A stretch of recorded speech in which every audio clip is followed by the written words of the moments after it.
Nagsadya o BIBO ang gipahigayong Bailar Festival sa lungsod sa Jimenez sa Misamis Occidental kagahapon, Enero 11. Kini dungan sa pagsaulog sa ika-166 nga araw ng Jimenez. Ang Bailar Festival nga gikan sa pinilungang Bailar o sayaw ang nahimong sentro sa aktibidad nga gisalmutan sa tanang residente ug tanang barangay sa tibuok lungsod ug mga nindot nga pasundayag sa ilang sayaw. Sumala ni Bong Arbelidas, ang tourism officer sa lungsod sa Jimenez. Kining atong Bailar Festival is kini ang highlight sa araw ng Jimenez.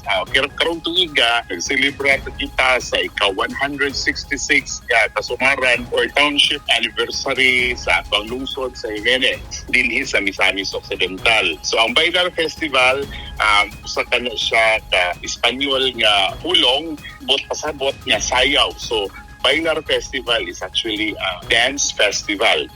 Ang Jimenez, usa sa mga gidagsa sa mga turista sa Misamis Occidental tungod kay ilang na preserba ang kanindot sa mga karaang balay sa panahon sa mga Espanyol ug didto nimo makita ang nagkadaiyang istruktura panahon sa Spanish invasion.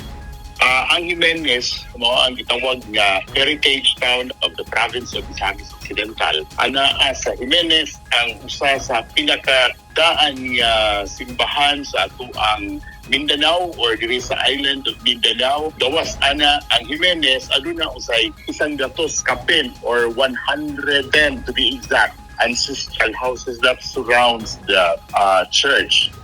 Nagsadya ang katawhan tungod sa mga pasundayag ug ang mga nindot nga performances natural. Dunay mga ganti.